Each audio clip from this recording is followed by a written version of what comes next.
کوئی وہاں پر رکاوٹ لینے کے لیے تیار نہیں ہے. فقط حضرت عبد المطلب اب کعبے پر جاتے ہیں, کعبے کی دیوار کو تھامتے ہیں اور وہ رکعت انگیز دعا کرتے ہیں کہ اے رب کریم, اے کعبے کے مالک, آج تجھے اپنی قدرت کا نظارہ دکھانا ہے. آج ان ظالموں کو تو نے بتانا ہے کہ تو اور تیرے ماننے والے حق پر ہیں. آپ رکعت انگیز دعائیں کرتے رہے, اللہ کو پکارتے رہے, اور اس کے بعد آپ بھی کعبے کے سے دور ہو کر پہاڑ پر چلے گئے. یہ کیسا حملہ تھا کہ شہر میں کوئی حفاظت کے لیے کھڑا نہیں تھا, فقط کعبہ ہے اور ہاتھی کا لشکر ہے. اور اب حکم کیا, اب رہا نے آرڈر دیا کہ ہاتھی چلے اور کعبے کو تہس نہس کر کے رکھ دیں. مگر اب دنیا نے ایک عجب نظارہ دیکھا. اب اللہ نے اپنی قدرت کا ایک عجب نظارہ دکھایا. جس ہاتھی پر اب رہا بیٹھتا تھا, وہ ہاتھی اپنی جگہ سے ٹس سے بس نہیں ہو رہا تھا. کعبے کی طرف رخ کرتے تھے, وہ موو نہیں کرتا تھا. اس کا رخ چینج کرتے, وہ چلنا شروع کر دیتا.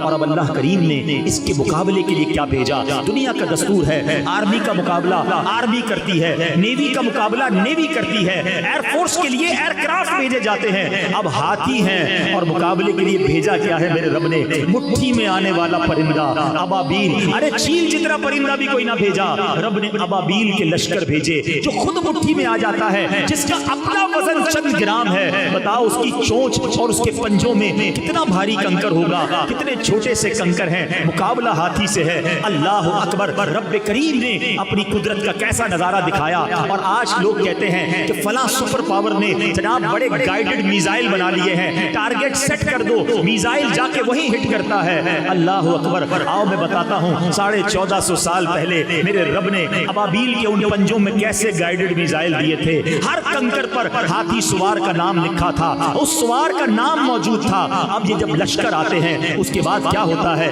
آج تک کئی بار سورہ فیل آپ نے قرآن میں پڑھی ہوگی, امام صاحب نے پڑھی ہوگی, آپ نے سنی ہوگی, مگر آج ذرا سورہ فیل کو اس واقعے کی پس منظر میں سمجھیے, مزید ایمان تازہ ہوگا. رب کریم قرآن مجید میں ارشاد فرماتا ہے, الم تر کیف فعل ربک باصحاب الفیل.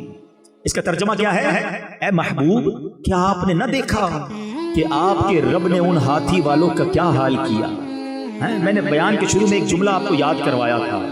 یہ واقعہ جو ہے اصحاب فیل کا نبی پاک کی ولادت سے کتنا پہلے ہوا تھا؟ ماشاءاللہ یاد ہے. یہ یاد رکھنا, یہ بڑی عقیدے کی بات بتا رہا ہوں. 55 ڈیز پہلے یہ واقعہ ہوا ہے. اور اللہ قرآن میں اپنے حبیب سے کہہ رہا ہے, اے محبوب آپ نے نہ دیکھا؟ الم تر کیف. آقا تو دنیا میں تشریف ہی نہیں لائے تھے, اور رب اپنے حبیب سے کہہ رہا ہے, اے محبوب آپ نے نہ دیکھا. اٹ مینز یاد اس کو دلایا جاتا ہے جو کہیں دیکھ رہا تھا, جو کہیں موجود تھا. اللہ اکبر. اب وہ حدیث پاک سنو کہ اللہ کے حبیب فرماتے ہیں, میں اس وقت بھی نبی تھا جب حضرت آدم پانی اور مٹی کے درمیان تھے. میرے آقا کے نور کو اللہ نے اپنے نور سے پیدا فرمایا. پیارے آقا نے پوچھا, ہے جبریل تم نے تو سارے نبیوں کی بارگاہ میں حاضری دی ہے, سب سے ملاقات کی ہے, بتاؤ نا کسی کو میرے جیسا بھی پایا, تمہیں میرے بارے میں کیا کہتے ہو؟ اللہ اکبر. جبریل امین جنہوں نے تمام انبیاء کی خدمت میں حاضری دی, کیا کہتے ہیں؟ چلو یہی بات بریلی کے تاجدار کی زبانی سن لو. امام عشق و محبت کہتے ہیں, یہی بولے سدرا والے چمنے جہاں کے تھالے ہیں, یہی بولے سدرا والے چمنے جہاں کے تھالے, سبھی میں نے چھان ڈالے, آقا تیرے پائے کا نہ پایا, تجھے یک نے یک بنایا. اللہ اکبر. جبریل امین کہتے, حضور آپ جیسا میں نے کائنات میں کوئی اور نہیں دیکھا. سارے نبیوں کی بارگاہ میں جبریل امین نے حاضری دی ہے, کسی کی بارگاہ میں 5 بار, کسی کی بارگاہ میں 10 بار, کچھ انبیاء کی بارگاہ میں 100 بار. آؤ میں بتاتا ہوں کہ نبی پاک کے دربار میں جبریل امین کتنی بار آئے, اور یہ فقط عرصہ کتنی دیر کا ہے. 23 سال کے عرصے تک حاضریاں رہی. 40 سال کی عمر میں پہلی وحی ہوتی ہے. 63 سال کی عمر میں نبی پاک دنیا سے پردہ فرماتے ہیں. 23 ایئرز میں جبریل امین 24,000 بار نبی پاک کی بارگاہ میں حاضر ہوتے.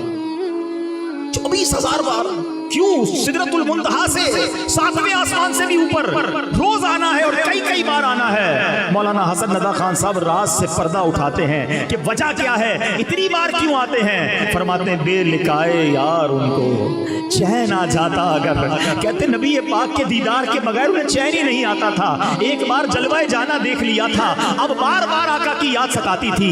بے لکائے یار ان کو چین آ جاتا اگر, بار بار آتے نہ یوں جبریل طویل سدرہ چھوڑ کر وہ اس لیے آتے تھے کہ آقا کا جلوہ دیکھنا ہے۔ تو بہرحال نبی پاک علیہ السلام کے غلاموں سنو، آقا کی ولادت سے پہلے پوری دنیا کو ایک پیغام دینا تھا۔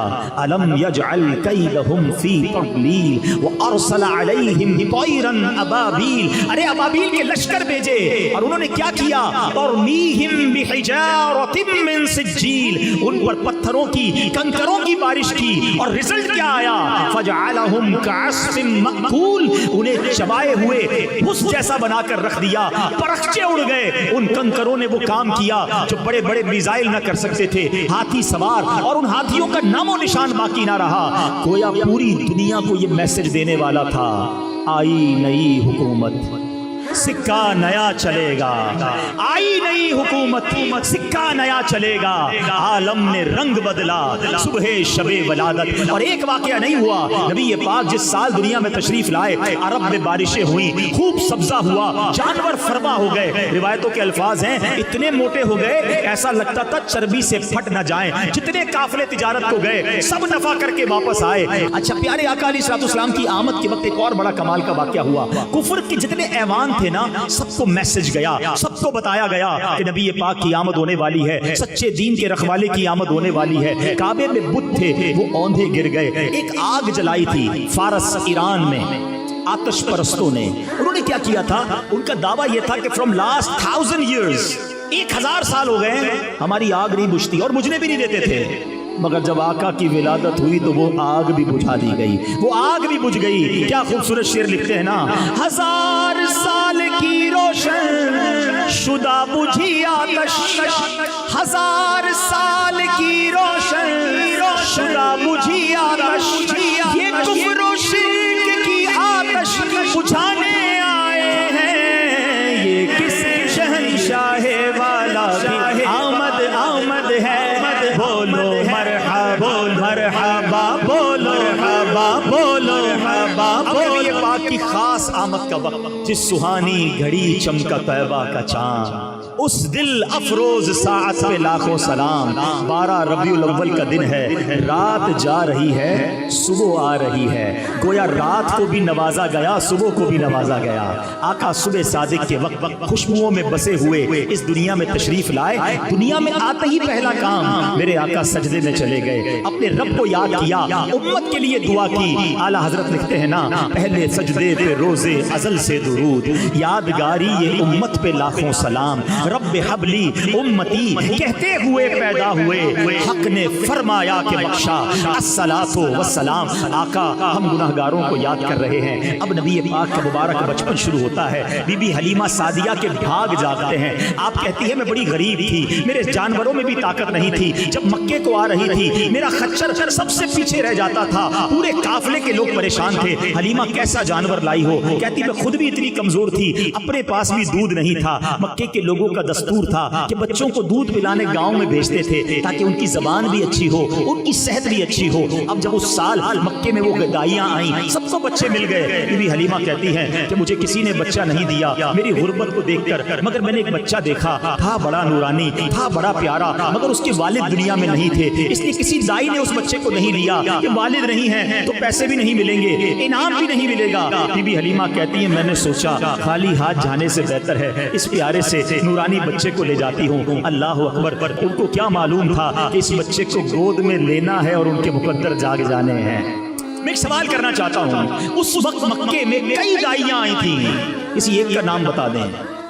ہم میں سے کوئی کسی ایک کا نام نہیں جانتا، مگر جب تک یہ سورج اور چاند باقی رہیں گے بی بی حلیمہ سعدیہ کا نام چمکتا رہے گا۔ What is the reason behind this? Reason یہ ہے کہ انہوں نے نبی پاک کی خدمت کی، اپنا تعلق نبی پاک کے ساتھ جوڑ لیا۔ اور یہ اصول یاد رکھنا، جس نے آقا کے ساتھ تعلق جوڑا اللہ اس کے نام کو بلند کر دیتا ہے۔ اسٹیج پر جتنے لوگ موجود ہیں یہ کوئی بہت بڑی ڈگری ہولڈر نہیں ہے، انہوں نے زمانے میں کوئی سائنس کی ایجاد نہیں کی ہے۔ آج اگر ہم سب کو دنیا میں کوئی عزت دیتا ہے تو فقط یہ نام مصطفیٰ ہے، یہ سرکار کے نام کی عزت ہے جو ہماری پہچان بنی ہے۔ آپ ہسٹری اٹھا کے دیکھ لیں، جس نے میرے آقا کے نام کو بلند کرنے کی کوشش کی اللہ نے اس کے نام کو بلند کر دیا۔ ان کے جو غلام ہو گئے وقت کے امام ہو گئے، ان کے جو غلام ہو گئے وقت کے امام ہو گئے، نام لیوا ان کے جو ہوئے ان کے اونچے نام ہو گئے۔ ارے بی بی حلیمہ کے بھاگ جاگے، کہتی میں نبی پاک کو لے کر نکلتی ہوں، وہی خچر جو سب سے پیچھے رہ گیا اب وہ سب سے آگے دوڑ رہا ہے۔ میرے قافلے والے کہتے ہیں حلیمہ جانور تبدیل کر دیا ہے، ریپلیس کر دیا ہے، اتنی تیزی سے کیسے دوڑ رہا ہے؟ اس وقت تک تو آپ کو ریئلائز نہیں ہوا تھا کہ یہ ہو کیا رہا ہے۔ جب اپنے گھر پہنچتی ہیں کہتی میری بکری کے تھن بھر گئے، وہ بکری جو ایک قطرہ دودھ نہیں دے رہی، اتنا دودھ نکلا ہمارے سارے برتن بھر گئے، خود میری صحت اچھی ہونے لگی، میں نے بھی نبی پاک کو دودھ پلایا، اپنے بچے کو بھی دودھ پلایا۔ اب جب رات ہوتی ہے تو کہتی ہے میرے گھر میں عجب روشنی ہونا شروع ہو گئی، ابھی تو لائٹوں کا زمانہ ہے نا، اس زمانوں میں تو لائٹ نہیں تھی۔ صبح ہوئی تو گاؤں والے آئے، کہتے اے حلیمہ کون سی لائٹ لائی ہو، کون سا چراغ لائی ہو جو رات بھر تمہارا گھر روشن رہا؟ کہا میں تو کچھ نہیں جانتی، ایک ایسا نور لائی ہوں جو ساری رات چمک رہا تھا۔ اور حلیمہ آپ سب کو کیا کہہ رہی ہیں؟ یہ کہتی تھی گھر گھر میں جا کر حلیمہ میرے گھر میں خیر الورا گئے ہیں، بڑے موج پر میرا مقدر، میرے گھر حبیب خدا گئے۔ اب ان کی زندگی کا امیزنگ دور شروع ہو گیا۔ میں اپنے موضوع کی طرف آتا ہوں۔ اب پیارے آقا علیہ الصلوۃ والسلام نے دیکھا کہ جو آپ کے رضائی بھائی بہن تھے وہ صبح کہیں چلے جاتے تھے۔ آپ نے پوچھا بی بی حلیمہ سے کہ امی جان میرے بھائی بہن کہاں جاتے ہیں؟ کہا وہ بکریاں چرانے جاتے ہیں۔ کہا میں بھی ان کے ساتھ جاؤں؟ نبی پاک ان کے ساتھ بکریاں چرانے چلے جاتے ہیں۔ ایک دن وہ بچے دوڑتے ہوئے آئے خوف زدہ اور کہا کہ امی جان غضب ہو گیا، کیا ہوا؟ کہا ہمارے بھائی کو کچھ لوگ آئے اور انہوں نے سینہ چیرا اور اس کے بعد وہ چلے گئے۔ بی بی حلیمہ سعدیہ بھی گھبرا گئی کیونکہ نبی پاک علیہ الصلوۃ والسلام تو بی بی آمنہ کی امانت تھے نا، وہ دوڑتی ہوئی اس جگہ پر گئی اور جب وہاں جاتی ہیں تو دیکھا نبی پاک علیہ الصلوۃ والسلام ایک جگہ گم سم بیٹھے۔ کہا بیٹا کیا ہوا؟ سرکار دو عالم علیہ الصلوۃ والسلام فرماتے ہیں کہ 4 لوگ آئے جن کے سفید لباس تھے، میرا سینہ چاک کیا، اس میں کچھ داخل کیا اور سینہ بند کر دیا، کوئی نشان نہیں ہے، کوئی تکلیف نہیں تھی۔ آج سائنس نے ترقی کی ہے، اوپن ہارٹ سرجری ہو رہی ہے۔ سنو 1450 سال پہلے میرے آقا کی اوپن ہارٹ سرجری ہوئی، اس کو کہتے شق کے صدر۔ فرشتوں نے نور مبارک سینہ مبارک میں اور نور کو داخل کیا۔